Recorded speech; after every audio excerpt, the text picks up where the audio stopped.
We have on the show today one of the greatest insiders for the Golden Gophers football team, and you're not going to want to miss what he has to say on the outlook for this season.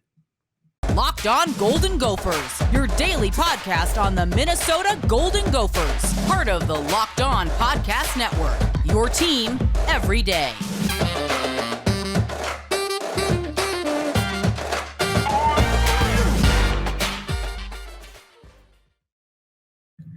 Welcome to the Locked On Golden Gophers podcast, part of the Locked On Podcast Network, your team every day. My name is host Kane Rob, host of the podcast, former football video coordinator and a recruiting assistant, now here with the Locked On Golden Gophers podcast, and I absolutely love it. Today, we're jumping in with none other than the Gophers insider himself, Ryan Burns, and we're going to jump right into it right now. So sit back, relax, and enjoy the show. Thank you again for tuning into the Locked On Golden Gophers podcast, part of the Locked On Podcast Network, your team every day. Now, like I said, we have a guest on the podcast, and if you follow the show, you already follow this man, and if you don't, you're making an absolute mistake. So be sure to check him out at Ryan Burns MN on Twitter. We have none other than Gopher insider Ryan Burns with us on the show. He's a Minnesota publisher with the 247 Sports. He's a host of the Gopher Radio and a Pair and a Spare podcast. And he's legitimately a Heisman Trophy voter. Thank you so much for joining us on the show today, Ryan. Anytime I can come on, talk Gophers and whatever else you want me to talk about, I'm always going to jump at the opportunity. So I appreciate you having me on. Absolutely. I'm sure we're going to have to get you back on. You just opened the floor right there. So that's a dangerous thing right there. But we're going to jump right in right away, and we're going to talk about the Gophers football program and what we can kind of look forward to this next season. And a lot of our listeners, I'd reached out and kind of asked what people wanted to hear from you, what we should be discussing. And the first thing that was on their mind is, where do the Gophers stand in the Big Ten West? And also, do you think that the Big Ten West gets too little of credit? So what are your thoughts in those areas? Yeah, there's a couple good questions. I think that obviously the Big Ten East is very top heavy with Ohio State and Michigan. And even to a lesser extent, Michigan State and Penn State have had good years in recent times. But I think I think it's either the last 3 or 5 years. I can't remember off the top of my head, but the Big Ten East is up on the West by just one game in the crossover series. So, and that's with Ohio State and Michigan probably going 2-1 or 3-0 every year. So obviously Maryland isn't the greatest team, even though it's seemingly Minnesota just decided, or the Big Ten did, that of all the teams in the Big Ten, it was going to be Maryland that Minnesota just got 5 straight years in a crossover, which I don't know who decided that. It's an interesting strategy, but I'm just glad Maryland's not on the schedule this year. But I think the West probably doesn't get enough credit, because I obviously think that there are 2 really good football leagues in the Power 5 right now. It's the Big Ten and the SEC. Peace and love to the Big 12 and the Pac-12 and the ACC. But I think those 2 are clearly in a tier above themselves, and they're obviously going to get paid as such when the new media deals come out. But I think the West is going to be pretty interesting this fall. And that's where I saw today on the Twitter machine that, one of the betting services online released their Big Ten odds, and Minnesota was 5th in the West. And I was just like, in what world? I just don't understand it.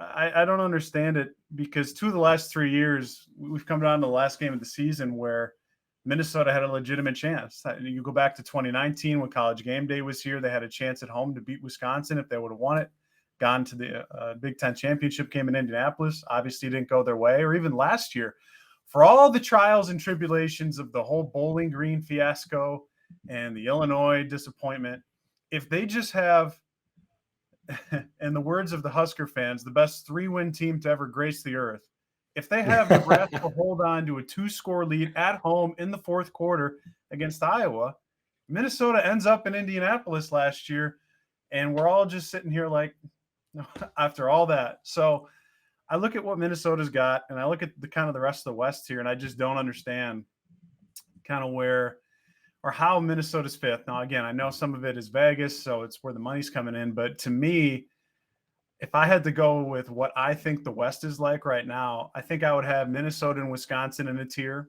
I think in a tier below them, it's Iowa, and a tier below them, it's Purdue, and then a tier below them, it's Nebraska. I'm Yeah, yeah. I skeptical that. mean, Go ahead. oh, I was just saying, I think I'm right there with you. I mean, Iowa took a lot of losses over this offseason. And if you look at the schedule as well, I mean, Iowa has to take on both Ohio State and Michigan this year, I Yep. believe. And then Wisconsin's got one of them as well. We don't have either of them on our schedule, and you'd think that would play to our favor a little bit, but it doesn't look like it, at least with those odds that dropped today. Well, look, like I get it. Iowa just won 10 games last year with one of the worst offenses that have ever graced my eyes. It looked like something from the 70s. And they returned Spencer Petras. They return, and then obviously Graham Mertz is back for Wisconsin. And I mean, we just go down the rabbit hole of the quarterbacks in the Big Ten West. And that's where you look at, expected points added, which is something for an advanced statistic I look at a lot for quarterbacks. And that's where, even with the up and down nature of Tanner Morgan's 2021 season, he ranked 57th out of 130 FBS quarterbacks. So he was slightly above average, contrary to what many Gopher fans think. I mean, he's an average college quarterback. Well, in comparison, Graham Mertz, the Wisconsin quarterback, and Spencer Petras, the Iowa quarterback, they were number 121 and number 122. They were bottom 10 quarterbacks in college football. Now, could they have a chance to get better? Absolutely. But I just don't see it with Iowa this year. And I said it last year, and I got egg on my face, and so be it. But I mean, that offense is dreadful. You mentioned that their schedule, you got Ohio State and Michigan on it. They have to come up to the Twin Cities to play on senior day at Huntington Bank Stadium. And you lose Tyler Linderbaum, you lose Tyler Goodson. And I'm just skeptical that this isn't one of those 7-8 win team for Iowa. And I think if there's an interesting team that maybe people aren't talking about enough, it's probably Purdue, because we mentioned how difficult Iowa's schedule is. Well, Purdue, they don't get Ohio State. They don't get Michigan. I don't believe they have I believe they don't have Michigan State, and they start off the year with Penn State, and then it's just a cakewalk for them. Essentially, they get Rutgers on their schedule. They have the best quarterback in the West, and Aiden O'Connell, but I think it's an interesting year in the West. Like, I don't think it's a clear, distinct 1 and 2 of Wisconsin and Iowa. I really don't. And so that's where, in a couple months, when we get closer to the season and all the preseason polls come out for whatever the Big Ten West is going to look like, I just don't understand why people don't think, for a team that Minnesota's won 20 games in their last 2 legitimate seasons of football that weren't COVID restricted, why people aren't talking more about Minnesota in the West. It just doesn't make a lot of sense to me, because they don't have Ohio State and Michigan, and amongst other things on that schedule. I'm right there with you. And when you brought up that statistic about Tanner, I didn't even know that part. But I feel like with Tanner, in Gopher fans, it's always hit or miss. I feel like they're entering what we see in like the NBA and things, where they're sick of the same old. You even see it in the NFL with Patrick Mahomes, and people are getting on his case now. So it's kind of that fatigue of the same. So I get what they're Gopher fans, how we're acting, but at the same time, it could be worse. It could be much worse. So yeah, I get, like, this is like a big pro sports market. Obviously, the Vikings are king in town, and there's so many people that watch a ton of football on Sundays. And then when they're trying to get their precursor on Saturday, it's a lot different in the college game. I'm not trying to tell anybody that Tanner Morgan is the next Johnny Manziel or an NFL quarterback of any kind, but if he can just become a consistently above average quarterback, which the last time we saw him with Kirk Shiraki, he certainly was. I mean, this is a chance to be a pretty legitimately good team for Gopher fans this fall. For sure. All right, one last question in that kind of, at least looking at the record of the Gophers next year. Which game do you think on the schedule do you see being the most critical for the Gophers entering this next season? Oh, that's a good question. I think I would say the first 2 of the Big Ten schedule and the last 2 of the Big Ten schedule, because you come out of the non-conference, you have the Fighting Jerry Kills of New Mexico State coming back into town. Western Illinois should be a cakewalk. And then you get the Mike Sanford revenge tour as he comes back into Huntington Bank Stadium after being fired last fall. He's obviously the offensive coordinator now at Colorado. But you have 2 really interesting games to kind of end September and kick off October. And you have to travel to East Lansing. And that was obviously a very good team for Mel Tucker and Michigan State last fall. You also kind of have the revenge narrative of Jay Johnson was the offensive coordinator at Minnesota under Tracy Claeys for that season back in 16 or 17. So, and it's going to be a good barometer kind of game for Minnesota, where we've seen traditionally they have started slower than many fans would want in the Fleck era. I mean, Bowling Green last year, a prime example. But you're going to have to travel to East Lansing, a place where Minnesota hasn't had a ton of success, certainly in the time I've been covering them. And then you come back home and face a Purdue team where, again, I think this is a shot to be a pretty legitimate Purdue team where they could be, 8 wins, 9 wins maybe, with how easy that schedule is. But it's no secret as well that Jeff Brom has just never kind of figured out how to consistently beat PJ Fleck. And that's who were even the game last year. Now, again, that game in West Lafayette was played in a monsoon, but those are 2 huge games for Minnesota to kind of kick off Big Ten play. And then, ultimately what it's going to, decide is those final 2 games, where is this finally the year where PJ Fleck and his staff can get out of their own heads and just beat Iowa? Because obviously everyone listening to this knows they're 0-5 against Kirk Ferentz and the Iowa Hawkeyes. I've never seen a team. I was at that game in Iowa City last year where you have 40 minutes time of possession, you win the total yards battle by 140, and you still somehow lost the game. And it was just insane.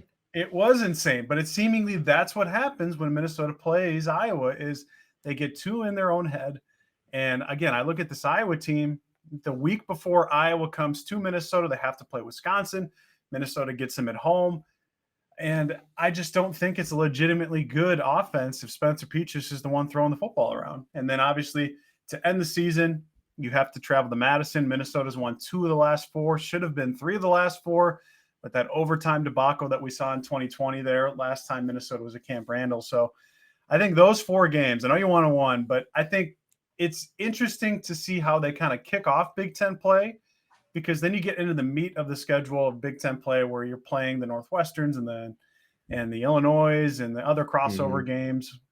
But I think those 2 to start will kind of give you kind of a gist where if Minnesota can just go 1-1 in those games, I think you're looking at a team that should be competing in the West, and both 1-1 against Michigan State and Purdue. If you go 2-0, they're fantastic. Obviously, the same thing goes with Wisconsin and Iowa, but you have to be able to at least split those 2 games.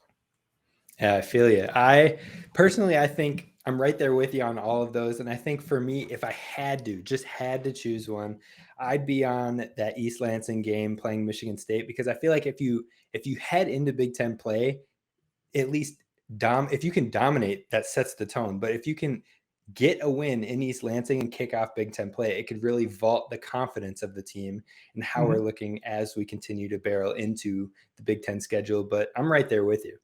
Now, we're going to transition away from the schedule a little bit, and we're going to talk about recruiting next. Sure.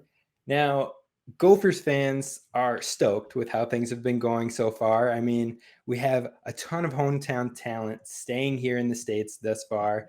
And one thing that I love is that the guys that have recently committed, like Greg Johnson and like Martin Owusu, they're seemingly being great advocates for other people in this class.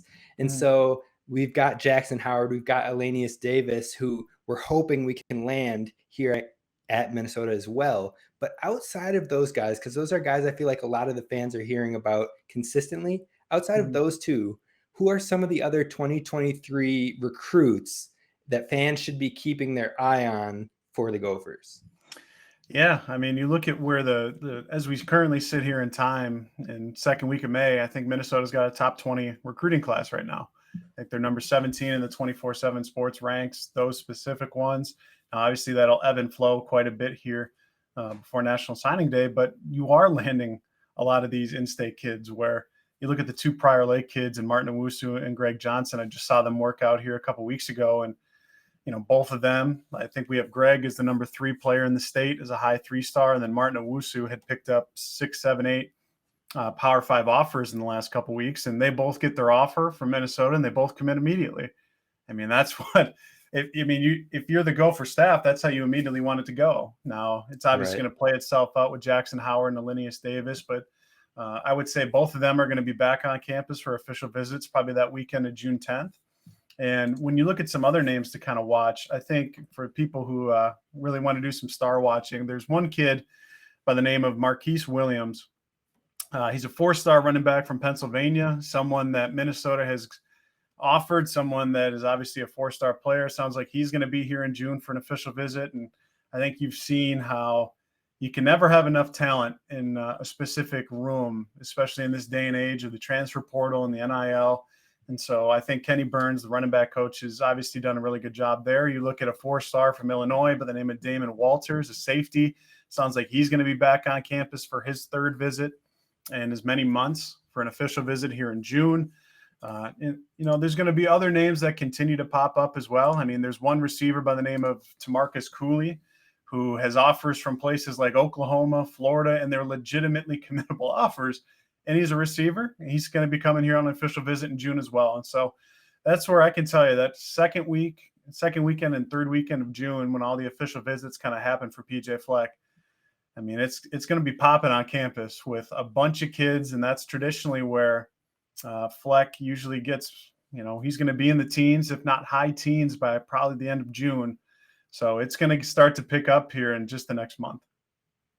Awesome. I mean, I know that people listening right now broke out the notebooks there, started writing all those names down, and we'll be sure to look at them. So thank you for that. But you mentioned the NIL, and we had a question from a couple listeners that what are your thoughts when it comes to NIL collectives and where we are at as Minnesota in relative to other Big Ten teams and how they might be handling collectives? Are we behind the bar right now? Is this something that the team likely needs to look more into, or what are your thoughts in that subject? Well, it's I think if you're comparing a Minnesota NIL collective to, say, Ohio State, I mean, you're not even in the same galaxy. And of course, it just kind of is what it is. But I know that there's a couple of different NIL collectives for Minnesota trying to get their footing. And, from talking with some people with both of those, I mean, I'm hopeful that maybe Minnesota can get something up here, hopefully before the end of the year, if not sooner, which would obviously be a really good thing. But I mean, it's wild to look at some of the deals that have happened where you look at the reigning Biletnikoff winner from Pitt, and he's, there's reports of potentially millions of dollars being thrown his way.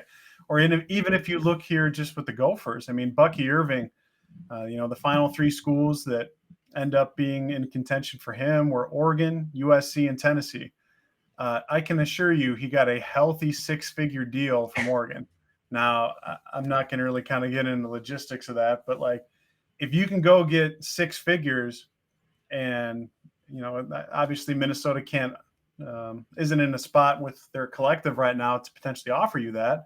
And you don't want to wait behind Mo, and you don't want to wait behind Trey Potts. And there's some other things going on in Irving's life. But I mean, if you can go get, 6 figures easily at any of those schools, even if you are the 3rd or the 4th string potentially, I think you and I would both agree for a kid who's 18, 20, 21 years old, yeah, I'm going to go get 6 figures. And so I'm with you. They're trying to get some legislation into it, and, we'll see if anything happens with that. I wouldn't count on it. I think there's some lawyers just trying to get some billable hours on their make sure that they get paid too in this whole thing. So again, I know some people are kind of overreacting to it because we're in the early stages of it, and it is essentially a Wild West out there.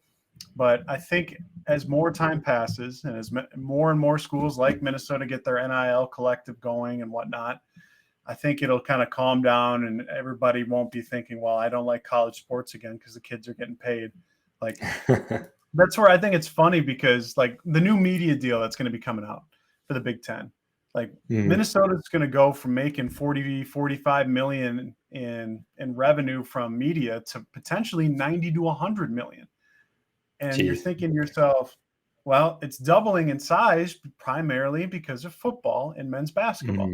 So yeah, maybe these kids, I'm 100% okay with these kids getting paid a little bit, or getting paid is whatever market value kind of dictates. So I'm hopeful that for a school like Minnesota, they're trying to get some things going in the NIL. There is some things here and there, But when we're talking six-figure deals, it ain't really happening here in Minnesota yet.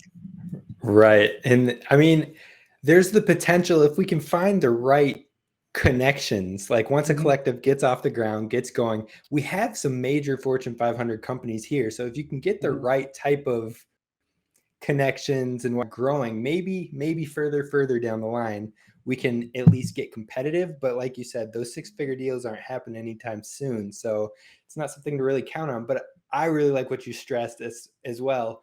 At 21 years old, 18 years old, 19 years old, heck, right now in my late 20s, if you ask me, will I sign a six-figure deal? Sign me up. Like where do I sign? So you can't really blame them if the opportunity is presenting itself.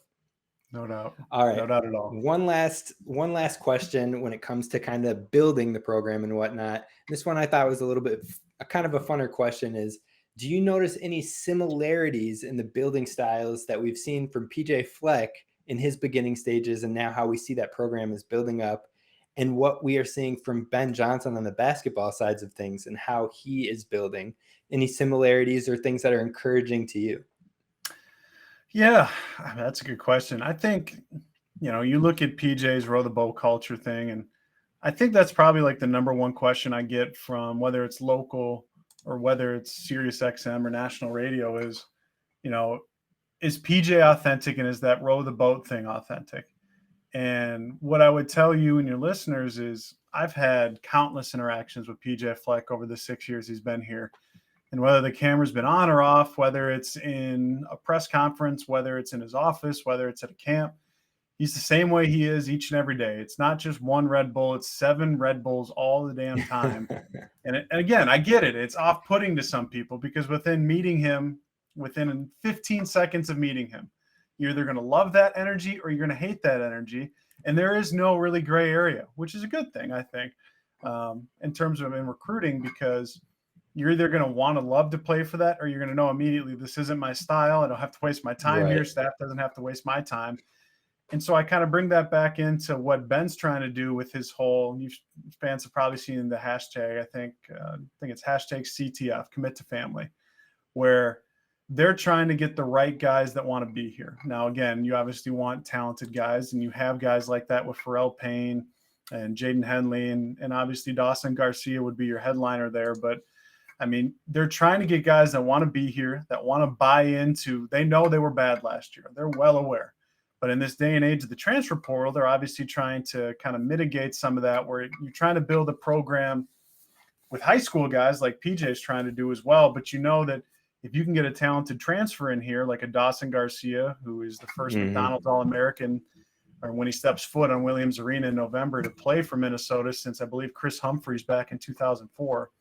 You want to try to balance this in the day and age of the portal, because you can't, I don't think it's sustainable for a school like Minnesota, even on the basketball side of things, to have, 50, 60, 70% transfers. I mean, you see some schools do that, but I just don't think it'll work here at a place like Minnesota. So you look at someone like Ben, and now that he's been here a couple of years, it sounds like, and again, from talking with Ryan James, who is the all-knowing in Minnesota basketball recruiting, they have legitimate shots at guys like Nolan Winter and Taysom Chapman. And if you can get a couple of those guys who are juniors right now to hop on board before they sign here in the fall, I mean, I think it stresses a good thing about that program. For sure. Yeah, no, I love to hear it. And I bet you our listeners are just salivating at the thought of maybe those guys like Taysom Chapman joining the Gophers upcoming. Now, quick, before we jump into our last kind of topic and questions, I have to talk about our friends over at BetOnline. See, BetOnline is where you need to go for your sports and wagering information. And as Ryan and I had discussed earlier in the show, the new lines for odds for Big Ten in the conference and who's going to win are official. And you know what?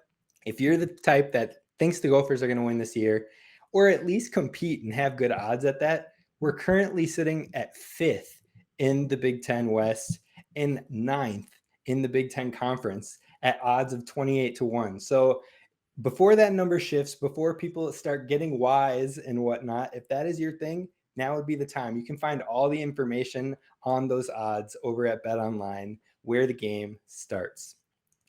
Now, to close the show, we're going to talk a little bit about the specifics and maybe more players in depth. So, one thing the fans kind of really wanted to know, and the first thing they asked was about this defense. And Sure. we were a top 10 defense last year when you're looking at overall, and it was a great team defense, team unit. We had strengths across the board. Now, we did have a lot of departures as we saw some of them get drafted, and a handful of them also signing UDFA deals or getting camp invites. And so, what are your thoughts? How high are you on the defense remaining a top tier unit and what they'll bring to the team next year? Well, first I would go back to your BetOnline, where when we start to see more like team over under win totals come out, where I've seen some early lines. I don't know if it was on BetOnline, but Minnesota at like 6.5 wins. I would tell you to throw the mortgage at that and click the over. And so I would tell you, I mean, last year I told folks to hit the over on 7.5, ended up obviously hitting. I don't pretend to be Nostradamus, but as someone who likes to think that they know more about this Gopher football team than probably 99% of the people on this planet, I would tell you that part of the reason why I think that you should be optimistic about this team is the defense. And that's where you look at the defense last year. I think you and I would both agree their strengths were in the front seven with Boye Mafe, Sezio Tamiwa, Niles Pinckney, Jack Gibbons. Now, all those guys are obviously gone. And from watching 4 or 5 spring practices here, I think, and even from talking with Joe Rossi for 45 minutes, he and I both agree the strengths of this defense now shift from the front seven to the back seven, and specifically the secondary, because it took 2 guys from the transfer portal there, and Beanie Bishop, a first-team All-Conference USA corner from a Group of 5 school, obviously, in Western Michigan. Ryan Stapp from Abilene Christian, now a school that's been very kind to Minnesota with what we saw Jack Gibbons do last year. And I would tell you, Stapp and Bishop really looked the part in the spring. And whether you talk to Joe Rossi, PJ Fleck, their position coaches, I think they all saw the same thing, and that they hit on these kids, and these kids are going to be counted on to play a lot. You also have Pro Football Focus, true freshman All-American Justin Wally there. You have probably the most experienced safety duo in the Big Ten with Jordan Howden coming back for his 4th year as the starter. Tyler Newbin took a big step forward last year. He's going to be his 3rd year as a starter. And then maybe the X factor, and the guy that everybody loves to talk about most this spring, and I get it, is Flip Dixon, someone that's going to be a hybrid kind of player in Minnesota's defense. You'll see him line up at safety. You'll see him line up as a slot corner. You'll see him line up as a linebacker. Now you think to yourself, boy, slot corner. I watched a lot of Chris Williamson or Justice Harris there at 5'9", 5'10". Well, Michael Dixon's about 6'2", 205, and he moves incredibly well. So he is someone that you can put back there at safety, and he will obviously get time there. That's his true position, but Minnesota knows they need to get him onto the field because he's one of their best players. And so that's where they were trying to move him around a lot here in the spring to try and get his feet wet so he can start to understand that they want him to have a role. He's got to embrace that role, and I think he has this spring. But I think the secondary is going to be a lot of fun, and that's where I think you're going to see more man coverage from Minnesota's defense if you want to kind of get into the weeds with X's and O's, because there isn't a Boye Mafe or someone like a Sezio Tamiwa, Niles Pinckney, where those were your 3 guys that led the team in pressures last year. Well, to mitigate that, I think Joe Rossi knows he's got to send more stunts and more blitzes. And if you're going to be sending 5-6 guys, that means you're going to have to be on man coverage on the back end. And I think Minnesota feels more comfortable with that because of guys like Stapp, Beanie Bishop, and Flip Dixon kind of taking a step forward here this spring. For sure. I mean, I'm curious generally too, straying a little bit from the questions that I kind of prepped you with beforehand, but I'll take all the curveballs. I'm ready. Let's do it. Oh, there we go. That's what I love to hear. Were there any true freshmen that were standing out with your discussions with some of these coaches, or even just to you being at some of the practices, being at that spring game? Were there any true freshmen that seemingly stepped in and did better than expected and maybe could contribute early, or they at least look forward to the development from what they've seen? I think if you're going to mention a true freshman, you have to say Zach Evans. And that's where, you talk to Kenny Burns and he laughs now about it. But if Zach Evans, the true freshman running back who's now here, if he doesn't injure his knee in the later part of his junior season, I don't know that he's here. And I mean that, and I think he would have gotten some kind of much better offer. But Minnesota's very happy he's here because obviously Kai Thomas, he's now at Kansas, Bucky Irving, now at Oregon. And then you have guys like Mo Ibrahim and Trayson Potts and Bryce Williams all coming off significant injuries that ended their seasons last year. And Zach Evans has been someone that has been getting a lot of talk and a lot of run, and he's very decisive. You saw the one-handed catch in the spring game. He's good out of the backfield, but it's funny when you talk to Kenny Burns about him, it's how mature he is and how he's, the game isn't too fast for him. He comes from 6A Texas football, which is among the best high school football in the country, so that shouldn't be too much of a surprise. But I wouldn't be shocked at all if there's an injury or two in that backfield where we saw the angry running back god really not like Minnesota running backs last year, and I hope he's moved on to a different team for 22. But if Zach Evans' name needs to get called on, I feel pretty confident that it's not going to be too big of a drop-off there. And while these guys aren't necessarily true freshmen, they are going into their second years. I would shout out two guys in the defensive line. One would be Devin Eastern from Shakopee, and the other one would be Jacob Schuster, who is a 4-star from Washington. I mean, Devin Eastern is gigantic. And and for a defensive tackle room that is going to be inexperienced without Micah Treadway, Niles Pinckney, among others there, I think Devin Eastern has really solidified himself as someone that's going to play as a redshirt freshman this fall. He's 6'5" plus, he's 295 pounds, and he is incredibly strong. I mean, I watched him go against a potential Remington candidate and John Michael Schmitz for 4 or 5 practices, and Eastern won his fair share. He's very powerful. He's a good pass rusher. You saw that in the spring game as well. He's someone that when he gets that 6'5" frame low and he keeps his pad levels low and he just presses you, I mean, he's still a teenager and he's pressing back 23-year-old guys in the offensive line. It's tough not to get excited about him. And then the same kind of goes for Jacob Schuster, where he's only a second-year player, didn't play much last fall, but there's no player that John Michael Schmitz, Minnesota's 6-year center, and that potential Remington candidate hates to go against more than Jacob Schuster. And that's a good thing. I want the elderly offensive lineman to not like to go against somebody because it means he's getting challenged every day. So I think those two have both earned a role that you're going to see both of them play this upcoming fall. Awesome. Love to hear that.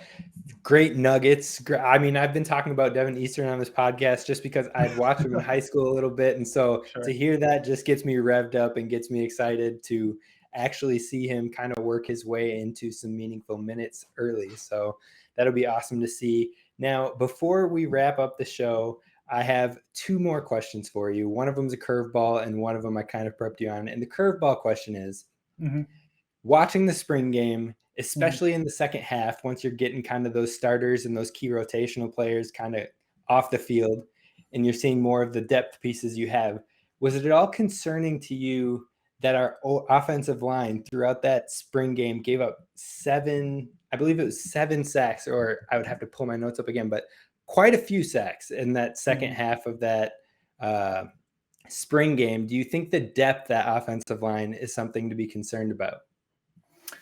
I mean, depth. I mean, I've been talking about offensive line on Gopher Illustrated for some time. Like, I worry if there is a position I'm worried about, it's right tackle right now, because the presumed starter was going to be JJ Gade, and then he never practiced here this spring. Now you've also got Quinn Carroll coming in from Notre Dame, but he wasn't here this spring. Is he quick enough to stay at tackle, or are they going to have to slide him into guard? Martez Lewis took all the first team reps there at right tackle. That was his first kind of time at right tackle during his time at Minnesota. So there were a lot of moving parts. And I would tell you that the gap between the first offensive line, which is, Ariante Ursary, the Michigan transfer, Chuck Filiaga, John Michael Schmitz, Axel Rushmeyer, and then name your right tackle. The difference between that group and the second offensive line group is significant. When you look at that compared to on the defensive side of the ball, where from first to second team on the D-line, I don't think it's that big of a difference. I think that's where you saw it show in the spring game. So am I worried about the depth there? Well, if they're getting down to, their 9th and 10th offensive linemen in October, I will be. But Minnesota's been remarkably healthy. And that's where, if they can just figure out right tackle, and whether that is JJ Gade or Quinn Carroll, whoever it may be, you still have your starting offensive line on the interior, all 6-year guys. So you're talking about guys who are dang near old enough to rent a car, which is what I want in the West. Nobody is higher on Ariante Ursary than PJ Fleck, and it's fun to watch him at left tackle there. And I think he'll be an upgrade from what we've seen kind of in recent years, but it's figuring out that right tackle spot. So I'm not incredibly worried about it. I think it was encouraging to see guys like Jacob Schuster and Devin Eastern and Austin Booker make plays in that spring game. And again, maybe Austin Booker's a guy we should be talking about more, because I think he's going to get some time here this fall on pass rushing downs. And you saw the ability and the 6'6" length that he has there. And it's like, I can't wait to see Austin Booker, Devin Eastern, and Jacob Schuster in 2024. And again, I understand that's 2-3 years away, but that's 2 more and 3 more years in the weight room for them, 2 more years to get experience. And that's where I think Minnesota's actually done a pretty good job of building in the trenches. Right. And I mean, that should be encouraging for Gopher fans to hear, is that you're excited about the outlook of 2024. I mean, we're currently excited about this year and that we can compete, Sure. but the fact that it hopefully shouldn't drop off and that we can continue to be competitive, that gets me going, and that should get us all excited. Now, the final question that I have for you is just quickly, one player on each side of the ball that you believe the coaching staff seem to be expecting big things from this upcoming season. Oh boy. Here's what I'll do. I'll do 4 total. I'll do 2 on each side of the ball. I'll do the low hanging fruit, and then I'll kind of make a kind of projection based one. How's that? So Love it. I think that there's a lot of expectation still from Mo Ibrahim. Now, again, everyone knows he's a really good player. I know he's a great player. You know he's a great player. 2020 Big Ten running back of the year. 3/4 of the Ohio State game, he's just destroying them. Then he pops his Achilles. And I've said it on Twitter. I've said it on Gopher Illustrated, wherever you've listened or read me. You know, the running back injury that you don't want to have happen is the Achilles. And the track record for guys with that hasn't been great. But that's where being able to watch Mo Ibrahim this spring, he's running around. Now, he didn't take contact, but I don't need Mo Ibrahim to take contact in a practice anyway, because I know what Mo Ibrahim can do. But it was just encouraging to watch him kind of run around. And I think expectations for him should be, I hope that there is never a time in his collegiate career anymore where he gets 30 carries in a game. I think Minnesota's got enough talented guys behind him where they don't need that, but I think he gets 20, 25 touches a game for 13 games. And I think he's still a pretty dang good player.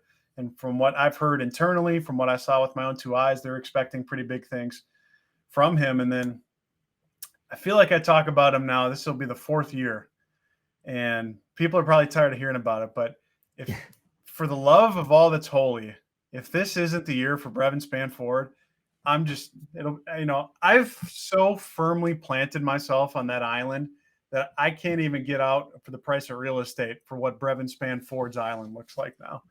And I'm right there with you, man. I'm right there with you. I mean, I have a little bit more bias on that side because his dad is my godfather. Small world, but wow. I mean, I'm right there with you. And so continue, please. This is music to my ears. Well, it's just from talking with Kirk Shiraka, the offensive coordinator, even his position coach, Greg Harbaugh, the light finally consistently came on for 4 weeks this spring. And that's what they needed to see, where there isn't a reason in the world you can plausibly tell me where Brevin Spann-Ford shouldn't catch 40 balls this year. I mean, that's 3 balls a game for 13 games. And he's a mismatch. He's someone that is incredibly athletic. We saw it in the games against Indiana where he hurdles a guy down the sidelines. You saw it against Wisconsin with some huge catches there to help Minnesota seal that victory. It's just about consistency with Brevin Spann-Ford. And I know I've been probably 2-3 years too early, and I've been banging that drum for too long where nobody's listening anymore. But don't be shocked at all if Brevin Spann-Ford catches 40 balls this year. Now, if we switch to the defensive side of the ball, I think I would tell you Thomas Rush is someone that I don't understand why people don't think that he's very good. Now, Thomas Rush has had a heck of a last couple of years where he gets switched from linebacker to rush end during the COVID season, and he gets 3 spring practices there, and then everything gets shut down. No spring workouts, no summer workouts. And then the 3 weeks of fall camp, from interviewing him this spring, turns out he got COVID. So he missed 2 of the 3 weeks, comes back 2 days before the first game against Michigan, and he goes, yeah, then I get thrown out there and I'm going against NFL guys and I have no idea what I'm doing. So understandably, he doesn't play well. And then last year is second on the team in sacks, second on the team in tackles for loss, much better against the run than Boye Mafe was. And I think expectations for him is that he should lead the team in sacks. He should lead the team in pressures. And this is also a kid who also hasn't had it easy in the last 6 months. Just a week after the Wisconsin win last year, his dad passed away unexpectedly. And he has obviously been grieving with that. And I mean, it's been a tough time for Thomas Rush, but he has been leading that room incredibly well. I think he's someone that fans need to, be more comfortable and familiar with, because Thomas Rush is going to play a lot for them. And then, I mean, I want to take the shiny object in the room for the last one. And that's where I think Michael Flip Dixon is going to be a lot of fun. I mean, I could tell you Ryan Stapp and Beanie Bishop, but I think those are more low-hanging fruits. I think Flip Dixon, the way that they use him is that rover, where again, safety, nickel, de facto linebacker at times. That's where you're going to be able to see Joe Rossi get creative, is what do they want to do with Flip Dixon? So I'm all aboard the Thomas Rush and the Flip Dixon train here for 22. That's awesome. And I appreciate all of the insight. I know that fans are going to absolutely love this show. And I just want to thank you once again for joining us today. I truly appreciate that. And we're going to have you back on. Expect another request by my point. But Absolutely. Let the people know once again where they can find your work and anything you have coming up. Yeah. I mean, if you like listening to my face for radio here, or after you've been able to see my face for radio here, you can check me out on Gopher Gridiron Radio. We also do, obviously, a podcast with the Star Tribune's Chip Scoggins and K-Fans Justin Guard called Parent and Spare. That's more kind of Big Ten and college football based. If you just want to hear some guys kind of going around a roundtable of what we think, you can check out my work on Gopher Illustrated. I am on there constantly right now. All the coaches are on the road recruiting. So I'm in there and talking about who's setting up official visits, who's not, because like I said earlier, in the next 6 weeks, it's going to be very, very, very busy. And that's where to join Gopher Illustrated, it's just $1 for 30 days. It really helps a journalist get by, especially for someone who's trying to pay for a wedding at the end of the year. So we would greatly appreciate it. So gopherillustrated.com if you want to read me. And if you want to listen to more, you can put into your Apple Podcasts or Spotify. Put in Gophers, and I think Gopher Gridiron Radio will pop up right away. Or if you want to listen to Pair and the Spare, that'd be awesome too. There it is. Be sure to check those out. And again, it's only $1 a day for 30 days. So what else can you get for a steal like that? So go over and make sure you're checking out Gopher Illustrated. Check out those podcasts as well. And that's going to do it for us here. Have a good one. This is Kane Rob signing off. Peace out.